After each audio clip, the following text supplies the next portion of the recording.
Vamos iniciar aqui o nosso trabalho. Deixa eu colocar para vocês a tela aí. Só lembrando para os senhores, né, que na semana passada nós fizemos um pouquinho de história e depois nós passamos para filosofia. E nessa semana nós vamos fazer um pouquinho de história também, vamos terminar esse capítulo, e vamos para a sociologia. Né? Sociologia eu estou um pouquinho mais atrasado por causa das situações aí, né? E, claro, eu mandei algumas videoaulas, mas o ideal, né, é a gente, do jeito que nós estamos fazendo aqui agora, né, esse contato mais pessoal, ele é muito importante e ele é fundamental para a gente entender aí esse tanto de coisa que nós estamos trabalhando com ele. Então, só recordando para os senhores, tá, das aulas anteriores que nós tivemos, que nós estamos aqui justamente nesse período chamado medieval aqui, ó, Idade Média. Beleza? E aqui dentro da Idade Média, né, olha para você ver, do século V até o século XV, depois de Cristo, nós temos uma fratura no meio, né, que é a subdivisão entre alta e baixa Idade Média. Então, alguns temas nós já estudamos aqui dentro da alta Idade Média. E nós hoje vamos ter que nos concentrar aqui na baixa Idade Média. Ok? Lembrando para os senhores que nós já passamos por alguns elementos, principalmente por esses aqui, ó, relacionados ao feudalismo e as situações correlacionadas a ele, como a servidão e o tratado de vassalagem. E, evidentemente, esse viés da baixa Idade Média, esse viés daquela parte mais negativa do período, nós vamos ver e nós vamos analisar hoje. Então, só para a gente recordar, vamos dar uma passada rapidamente em tudo que nós já fizemos. Né? Então, nós falamos sobre um viés negativo e um viés positivo do período medieval. Aqueles que leem o período medieval pelo viés negativo veem fome, peste e guerra, né? A baixa Idade Média. E aqueles que veem o período medieval como positivo enxergam a caridade, o início do capitalismo como os fundamentos essenciais desse período. Depois eu apresentei para vocês, né, a chegada dos bárbaros. Os bárbaros vêm conquistando vários territórios e derrubam o antigo Império Romano. E, ao mesmo tempo que os bárbaros chegam e fazem essa formatação no mapa europeu, lembra que de verde, principalmente, tem que ficar atento na parte verde aqui, que é o Império Bizantino. Quando os bárbaros fazem esta grande divisão aqui, o cristianismo se torna preponderante, porque a partir da conversão de um bárbaro chamado Clovis, um bárbaro franco, abre-se a porta para converter todos os outros bárbaros, que posteriormente também serão cristãos. Estes bárbaros que invadiram a Europa, eles vão constituir agora a nobreza, como nós falamos na aula anterior. As pessoas estão morando na zona rural, não podem morar mais nas cidades. Como as pessoas são impedidas de morar na cidade, nós temos uma nova configuração social. É uma configuração social rural, não mais urbana. Nesta configuração social está aqui o castelo, né? Onde mora o nobre. Dentro do castelo, vejam lá no fundo do castelo, deixa eu marcar aqui para a gente, né? No fundo do castelo lá tem a igreja, tá vendo? Então, clero, aqui está a nobreza e os servos ficam do lado de cá.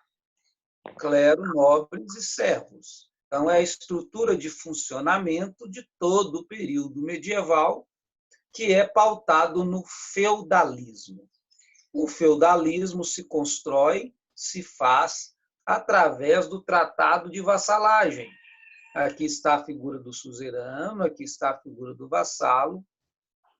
Quem fiscaliza o pacto é a igreja, já que a igreja tem um papel muito importante neste período.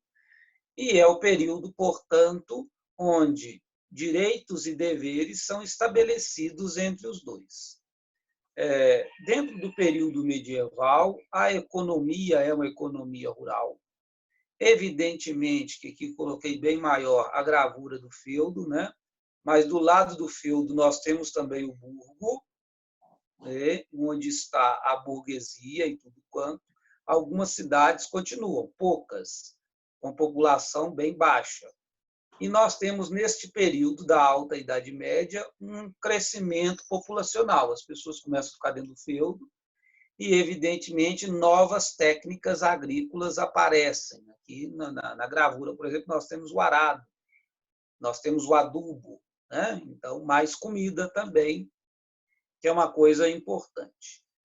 É bom a gente falar também daqueles deveres que o servo tem. Citei na aula vários deveres, a gente comentou na semana passada, né? A corvéia, a talha, a banalidade, o dízimo, né? A mão torta, a captação, são todos impostos colocados em cima da figura do servo. Então, o servo tem muita coisa para pagar. Temos uma expansão do feudalismo da zona rural para os burgos. Lembro para você que esses burgos também são chamados de foresburgos. Fores porque é o muro. Observem que tem uma muralha em torno da cidade, até para não permitir a saída dos funcionários, né? Também para não permitir os saques, a entrada de gente que vem ameaçar a segurança da cidade. Dentro da cidade, então, começa o capitalismo mercantil. O capitalismo mercantil tem duas organizações importantes. A primeira organização chama guilda, que é uma organização dos burgueses, né? Eles vão se organizar para defender os interesses comerciais da cidade, como, por exemplo, a moeda, como, por exemplo, a quantidade de produtos, o preço. E nós temos também as corporações. As corporações são dos artesãos. A corporação é uma espécie de sindicato, né? Os produtores de sapato, por exemplo, vão sancionar lojas, permitir umas, não permitir outras, e por aí vai. Os artesãos também se organizam. Corporações.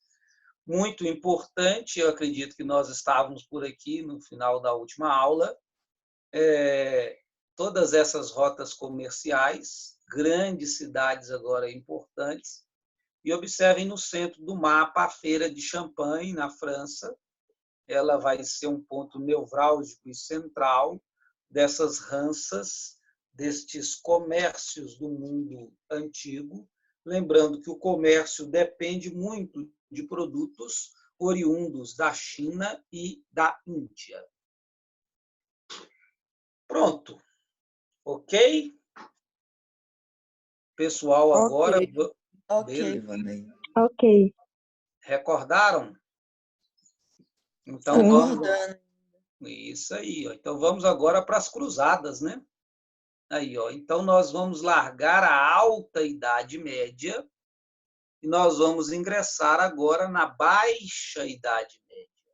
Então, nós estamos a partir do século X. Só que, para mim, falar de cruzadas, né, eu tenho que falar com vocês sobre, né, os inimigos que serão combatidos. Observe nessa gravura que eu coloquei aqui para introduzir o nosso estudo. Observem duas bandeiras, né? Que você tem a bandeira do Islã, o inimigo, né? Que está o islamismo. E do outro lado você tem a bandeira do cristianismo, aqui a cruz, ó. Você tem a meia-lua, que é o Islã, e você tem a cruz, que é o cristianismo.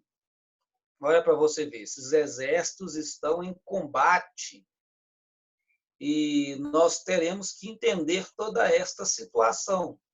E para a gente entender essa situação, é um momento oportuno e é um momento justo da gente entender, né, que o inimigo é o Islã. Então, rapidamente, eu vou passar para vocês alguns elementos que são importantes, lembrando que é uma situação histórica, mas que vale também para a gente entender melhor atualidades, né, no contexto do mundo atual, e serve para a gente entender também mais da sociedade, dos agrupamentos humanos, né, que são importantes também para nós. Quando nós falamos de islamismo, que está o islamismo, né, a gente tem que levar em consideração esta cidade aqui, ó. Esta cidade aqui é chamada de Meca. Estou marcando ela no mapa para vocês. Dentro daquelas rotas comerciais que nós falávamos, esta é uma cidade muito importante. Por que Meca é tão importante? Ó, aqui nós temos os europeus. Os produtos europeus, eles vêm da China, aqui tem a rota da seda, e eles vêm também da Índia. Então, se continua por aqui para ir para a Índia e para ir para a China. Então, tem uma rota por cima e tem uma rota por aqui. Uma rota lá que passa pela Mongólia e tem uma rota que passa pelos persas. Hoje é o Irã e o Iraque. Está vendo? Então, tem uma rota comercial que passa por aqui. Os europeus estão vindo daqui. Mas tem uma outra rota muito importante que eu vou traçar aqui para vocês, ó, que passa pela cidade de Damasco, passa por Jerusalém e vai até Alexandria. E esta rota em Jerusalém ou em Damasco, né, ela passa em Medina e termina em Meca. Lembrando que nessa parte verde aqui é uma série de desertos. E esses desertos têm muitos oásis. Então, existem rotas comerciais. Vários produtos são comercializados aqui nesta região. Tá bem? Eu vou deixar aqui essas rotas por enquanto e quero que vocês observem que existe aqui um personagem que vai ser fundamental e muito importante na cidade de Meca. Meca é importante por dois motivos. Meca é importante por ser rota comercial, por girar muito dinheiro. E Meca é importante porque tem uma pedra preta que caiu do céu. Né? Esta pedra preta que caiu do céu, ela é objeto de peregrinações desde muito antes da existência do islamismo. Então, é uma cidade importante do ponto de vista religioso. Então, Meca tem uma classe sacerdotal bastante poderosa, né? Tem sacerdotes muito poderosos mesmo, com um grande número de fiéis que vêm ver esta pedra preta e passar a mão nesta pedra preta que eles acreditam que é um presente dos deuses e tudo quanto. Na cidade de Meca tem esse personagem aqui, por favor, à esquerda, Maomé. Ele nasceu no ano de 570, ele é do século VI. E Maomé vai casar com uma viúva rica.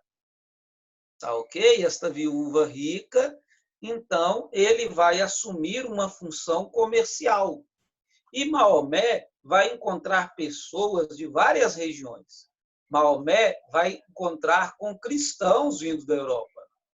Maomé vai encontrar com pessoas, por exemplo, do Egito, que são politeístas, mas vai ter contato também com os israelitas. Os israelitas são monoteístas e por aí vai.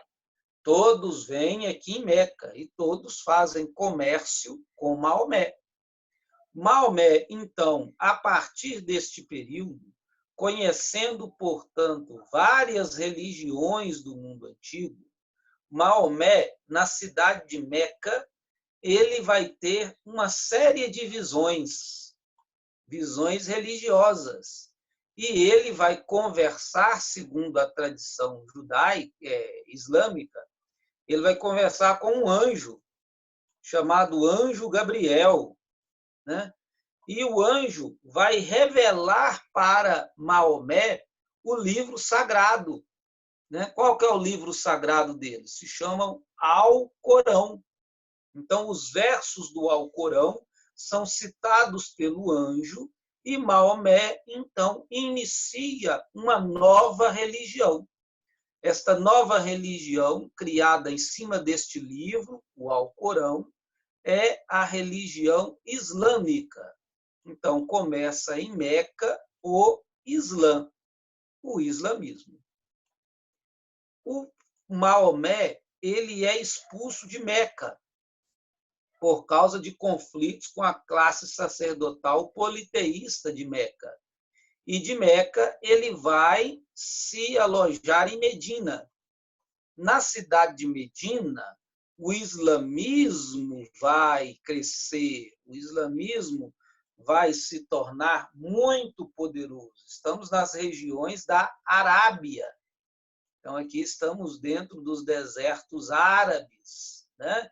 Então, nesta região dos árabes aqui, da Arábia, então, em Medina, Maomé tem todas as condições de desenvolver o islamismo.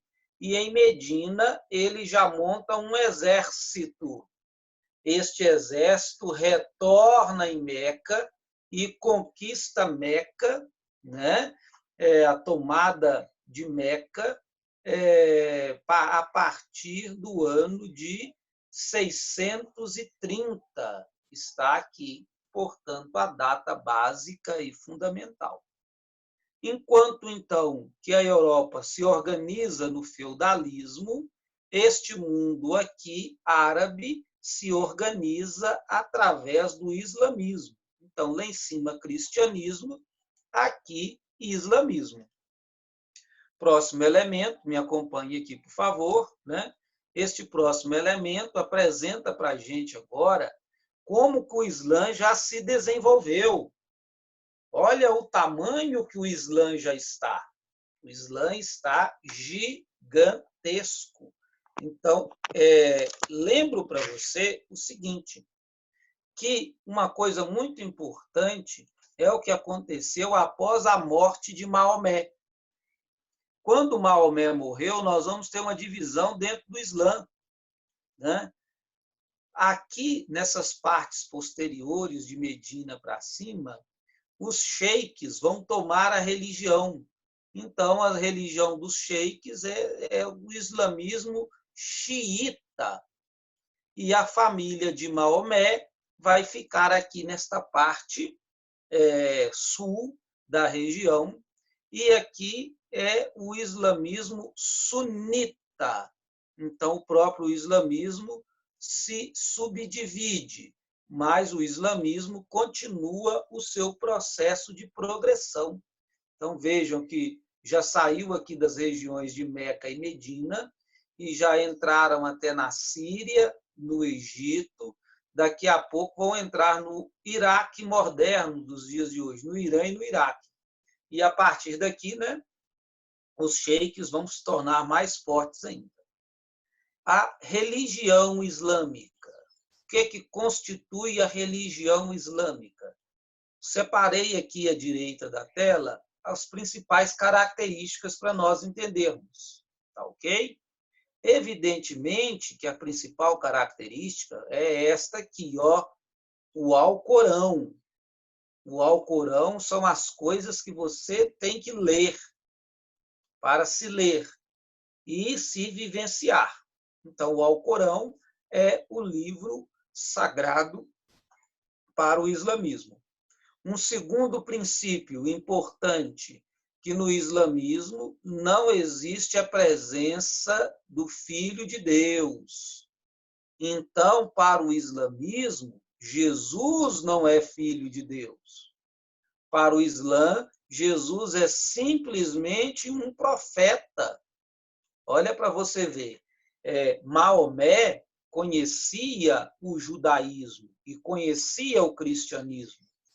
E ele colocou essas pessoas do judaísmo e do cristianismo como sendo profetas, ou seja, pessoas que vieram anunciar as coisas de Deus para o mundo.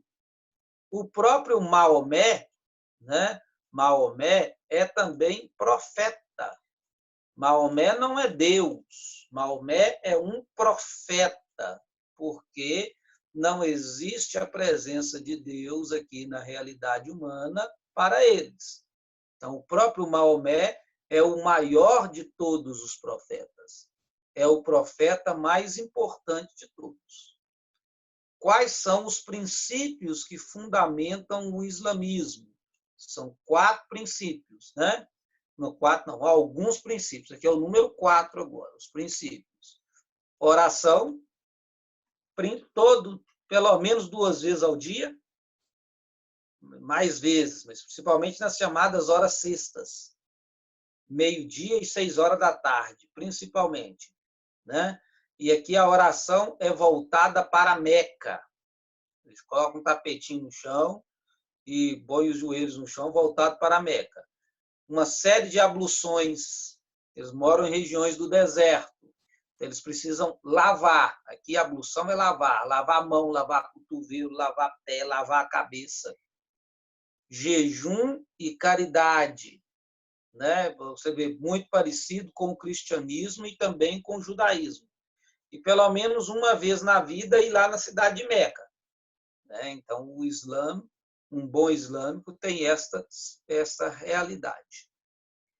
O 5º elemento que eu selecionei para a gente entender melhor o islamismo, já que nós já falamos e já entendemos muito bem o cristianismo, o 5º elemento são as proibições. 3 grandes proibições. Primeiro, não pode beber bebida alcoólica. Cachaça, uísque, cerveja, né, coitados, não podem isso. Carne de porco, proibido completamente, né? O porco, então, é um animal imundo, é um animal que leva o sujeito para o pecado. E o dia de descanso é a sexta-feira, tá bem? E o último elemento, o 6º elemento que compõe o islamismo, é a poligamia, ou seja, pode se casar com mais mulheres. Geralmente, o número 4 é o número mágico. Então, o homem tem 4 mulheres. Bom, agora, os mais ricos têm o harém, né? Evidentemente. E o islamismo, ele continua o seu processo de crescimento. Ele continua o seu processo de expansão. Esses princípios que eu apresentei aqui para vocês, então, serão vivenciados por um grande número de pessoas. Olha este mapa agora, por favor. Olha aqui. Então, este mapa aqui vai nos orientar a partir de agora. Este mapa aqui vai ser bem importante para nós a partir deste momento. Então, quero que você observe alguns elementos aqui no mapa. Vamos começar pela legenda aqui, ao pé da página. Olha, você vê, em verde, o Império Bizantino. Tá bom? Olha aqui. O Império Bizantino é o império comandado pela Igreja. Olha aqui Roma. Olha aqui Constantinopla. São os 2 pontos importantes. Ok? Então, aqui nessa parte verde é cristã. E nós temos os territórios lombardos, ou seja, no território itálico, aqui em azul. E acima dos territórios lombardos, que estou marcando aqui, nós temos os territórios bárbaros. Aqui estão os francos, aqui estão os ávaros. Se você andar lá para cima, você vai ter os bretões, os ângulos, os saxões, todos os hunos aqui, todos estes aqui que eu estou marcando aqui, são cristãos. Tá bom?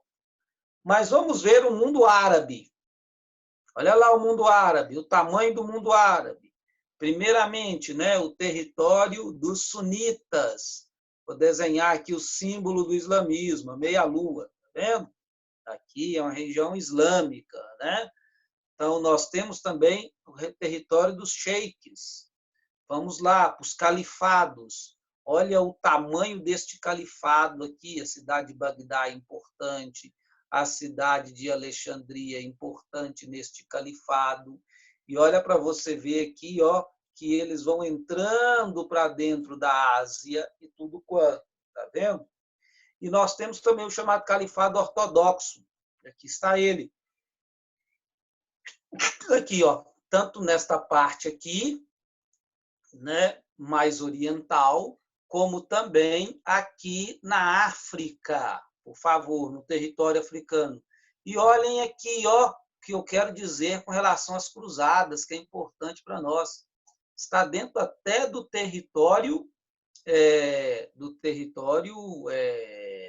europeu. Então, aqui algumas coisas são importantes a gente pontualizar, né? Olha a divisão do mundo.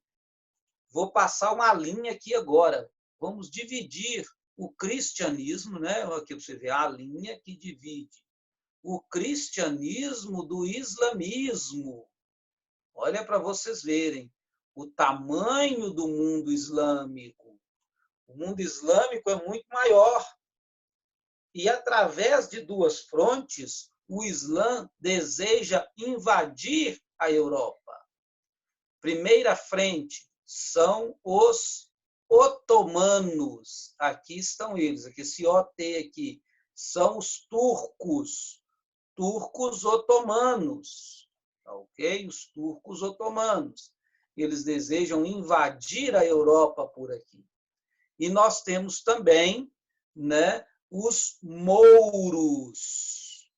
Aqui estão os mouros. E os mouros invadem a Europa por aqui. Lembrando que tanto um como o outro, tanto turcos quanto mouros, são islâmicos de linhagens xiitas diferentes. Tanto um como o outro deseja chegar à cidade de Roma, desejam derrubar o Papa e conquistar todo mundo cristão. Então, aqui, as cruzadas, nós temos que entender com o seguinte elemento: o europeu não pode ficar parado. Se o europeu ficar parado, né, o bicho-papão vai chegar, ou seja, o Islã vai chegar. E o Islã, ele trata as pessoas, né, ele mata, ele dá morte. Quem não se converte ao islamismo é morto, tá ok? Então, nós temos um confronto, uma batalha estabelecida neste mundo aqui agora, e uma batalha bastante pesada. Vamos agora falar das cruzadas. Ok? Aqui, dentro das cruzadas, é importante a gente observar alguns elementos. As cruzadas, então, elas têm várias situações, não somente a situação religiosa. Então, várias coisas vão impulsionar o europeu para as cruzadas, tá ok? Então, o que é importante aqui a gente entender? Nós temos a igreja. A igreja está comandando o processo e a igreja afirma para as pessoas que em Jerusalém, ou melhor, que a cidade de Jerusalém deve pertencer ao cristianismo. A cidade de Jerusalém deve pertencer, portanto, à igreja. Então, eles, como objetivo religioso, é tomar a terra de Jesus de volta, também do Filho de Deus, para o cristianismo. Mas Jerusalém também é sagrada para o Islã. Por que Jerusalém é sagrada para o Islã? Porque é a pátria de um profeta. Então, é um local de peregrinação islâmico. E Jerusalém também é importante para o judaísmo, porque o judaísmo se constrói em torno do Templo de Jerusalém. Então, Jerusalém é uma cidade disputada por cristãos, por judeus e por islâmicos. Tá ok? Lembrando que Jerusalém, né, era o modo dos cristãos furarem o bloqueio do Islã, né, diminuírem o poder do Islã, o poder religioso do Islã. Aqui está a cidade de Jerusalém. Agora, tem um outro elemento fundamental para a gente entender as cruzadas. Os nobres também tinham um objetivo, não tanto nobre. Qual que era o objetivo deles? O objetivo deles era o enriquecimento, mas não um enriquecimento trabalhando, um enriquecimento pilhando, roubando, né? Então, eles queriam roubar as riquezas dos sheiks. Eles queriam roubar as pedras, os metais, né? E principalmente até mesmo as mulheres. Bem? E nós temos também o objetivo da burguesia. Qual que era o objetivo da burguesia? Novas rotas comerciais, né? Então, observem, novas rotas comerciais. Então, o que impulsiona as pessoas às cruzadas não é somente a fé. A fé cristã pode ser um elemento importante, mas não é o único elemento. Existe também o elemento do dinheiro, o elemento do capital, do recurso financeiro. Então, o dinheiro talvez seja o elemento mais importante dentro das cruzadas, né? Um padre chega para você, vamos ali matar um mouro, vamos ali matar um islâmico, aqui não é fácil, não, ele também sabe guerrear, e ele tem um exército numeroso, a morte era quase que certa, ok? Então, o que acontece é o seguinte, era muito mais fácil motivar as pessoas pelo dinheiro. Ó, você vai ficar rico, aqui a Europa está passando por crise, você vai ter dinheiro, você vai ter terras, você vai ter mulheres e tudo quanto, ok? Então, isso aqui vai motivar demais as pessoas.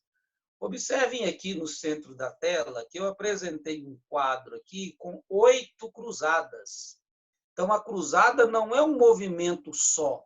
A cruzada é um movimento dividido em várias partes.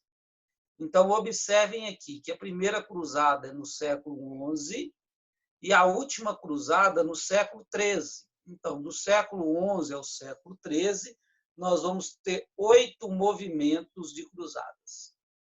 Como é que elas funcionam? Vamos pegar, por exemplo, aqui a terceira cruzada, que começou lá em Londres. Como é que os cristãos de Londres, os ingleses, como é que isso aqui funciona? Funciona o seguinte, primeiramente, o cara vai lá na igreja. Ele participa de uma missa, ele tem um ritual, ele faz uma jura, ele recebe uma bênção dentro da igreja. E, a partir dessa bênção, ele se dirige a um nobre.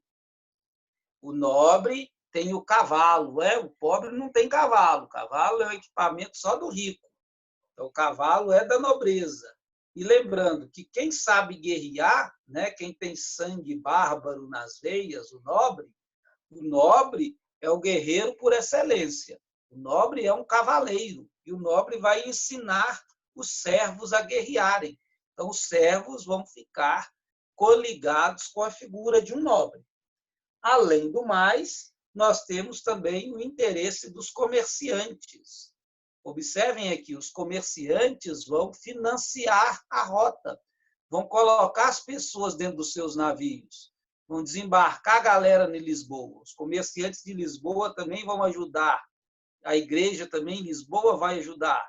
E aí continua, olha que eles vão para Marsella, de Marsella eles vão desembarcar lá nas regiões, eles dão uma passadinha aqui na ilha de Creta, e eles vão desembarcar lá nas regiões palestinas, já bem próximo de Jerusalém, para tomar a cidade de Jerusalém.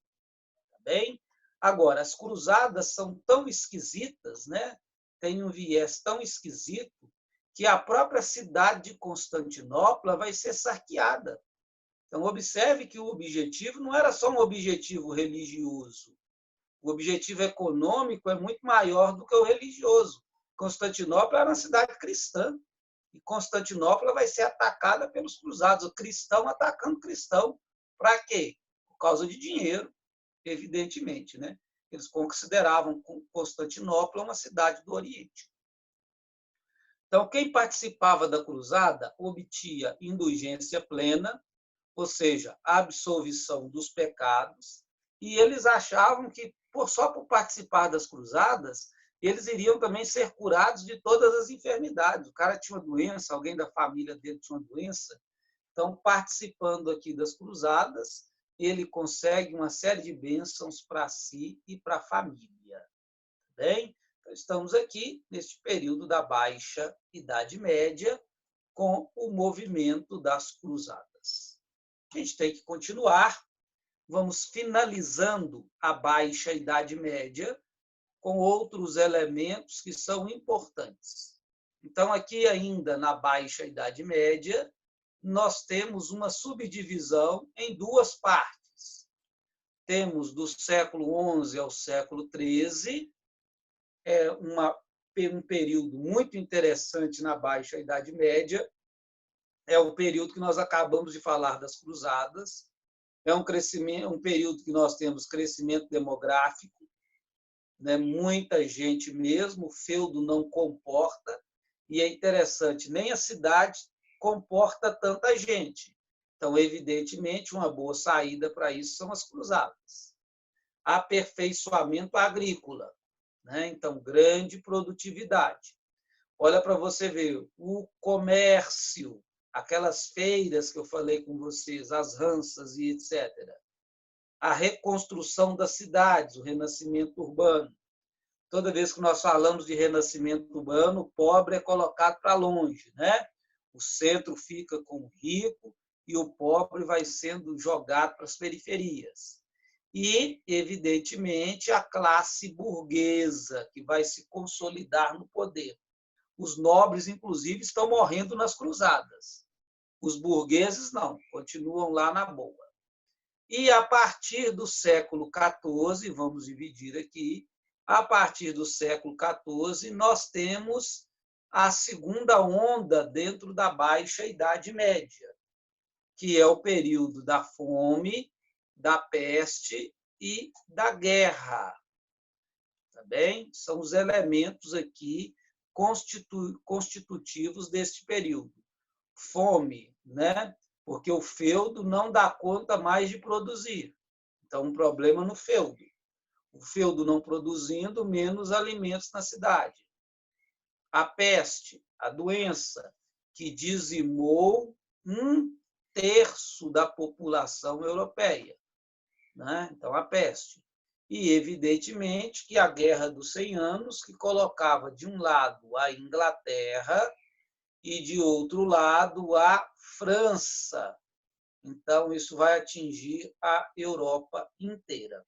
Então, a gente vê aqui, por exemplo, né, algumas gravuras que ilustram que nós estamos dentro de um período de muita crise, de uma crise realmente estabelecida, de uma crise gigantesca. Então, esta é a principal característica da Baixa Idade Média, crise. Para todo lado que a gente olha, então nós vamos ter o desmanche de todo este sistema medieval. É importante a gente ressaltar, para a gente finalizar o capítulo, a última parte do capítulo, está lá na página 22, quem tem o livro, lá na página 22. Para a gente finalizar o período medieval, nós vamos falar da igreja. A igreja medieval. Aqui, evidentemente, que é a igreja católica. Eu sei que já falei um pouquinho na sala de aula para vocês, mas aqui nós vamos fechar. Para a gente entender a igreja, né, a gente tem que entender que a igreja, ela inicia-se, ela começa, né, lá em Jerusalém, com Jesus Cristo. Jesus Cristo deixou alguém no seu lugar. Quem ficou no lugar de Jesus? Vou escrever aqui no alto. Foi Pedro, aquele que é a pedra. Pedro era ajudado pelos 12. Né? Tem aqui um traidor, ficou 11, mas depois eles substituíram aquele Judas Iscariotes. Pedro tem uma série de discípulos. Ok? Então, olha para você ver. Esta aqui é a estrutura da igreja que Jesus deixou. E esta estrutura, ele vai sair convertendo várias regiões do mundo. Eu cito principalmente o discípulo, o apóstolo dessa região que eu estou marcando aqui para vocês, chamado Paulo, São Paulo, né? Então, olha para você ver, com conversão de muitas pessoas. Eles vão, inclusive, para Roma, eles vão para a África e, principalmente, eles vão chegar nos confins da terra, que é a Espanha. E, evidentemente, né, na Inglaterra. E, posteriormente, a partir do século V, eles vão para os territórios dos bárbaros. Então, nós temos um crescimento exponencial do cristianismo. O crescimento do cristianismo é porque mulher não tinha religião e também não tinha religião os escravos. Mulheres e escravos não tinham religião. Então, são os grupos de conversão prioritários do cristianismo. Então, aqui, para vocês terem noção, esse mapa que eu estou mostrando para vocês é bem do início do período medieval. Olha o tamanho do cristianismo, que vai ficar maior ainda com a conversão dos bárbaros. Mas para a gente entender realmente a igreja, entender realmente esse processo todo que eu acabei de mostrar aqui para vocês, é bastante importante a gente saber que a própria igreja ela tem uma subdivisão em dois grupos. Então, nós temos, por exemplo, dentro da igreja, os religiosos. Os religiosos pertencem à hierarquia da igreja. E o outro grupo, dentro da igreja, são os fiéis. Os fiéis, dentro da igreja, são chamados de leigos. Então, é a palavra técnica para definir o fiel do cristianismo. Os leigos, então, é o povo. Os religiosos, a hierarquia. Então, vamos finalizar aqui o capítulo falando da hierarquia da igreja. O personagem mais importante na ponta da pirâmide é o Papa. Papa é uma sigla. PA, né? Então, não é um nome, é uma sigla. Papa diz respeito diretamente ao termo Pedro. Então, é Pectus Apóstolos Príncipes Apostolorum. O que significa isso? Pedro, o apóstolo, o príncipe dos apóstolos. Então, Pedro é o primeiro. Então, Pedro não é um nome. Pedro é um título. Jesus não mudou o nome de Simão, mas deu para Simão um título. Ele agora é chamado de Simão Pedro. Só que os próximos Pedros serão chamados de Papa, né? Essa sigla que eu acabei de dizer para você. Para se tornar Papa, tem que ser cardeal. Então, cardeal é o segundo degrau na hierarquia. Os cardeais são nomeados diretamente pelo Papa, né? São os conselheiros do Papa e eles trabalham nos assuntos diversos da administração da igreja. Eles trabalham junto do Papa, eles estão perto do Papa. E nós temos os arcebispos, ou os bispos, né? Esses aí ficam no pedaço de terra deles, bem longe do Vaticano e bem longe do Papa. Mas aqui nós temos o alto clero, bem? Então, este alto clero aqui que eu coloquei em vermelho diz respeito à figura dos 12, né? Dentro do degrau hierárquico da igreja. E o último elemento, né? O baixo clero. O baixo clero é constituído dos padres, que é aquele sacerdote, né, que fica nas paróquias, e quem está na escala mínima é o diácono, né? O diácono, então, ele sobe para o presbiterato, para ser padre. Os padres, os melhores, são escolhidos para serem bispos, tá bem? Os melhores bispos são escolhidos como cardeais e um cardeal é escolhido como papa. Então, nós temos um degrau hierárquico dentro da igreja.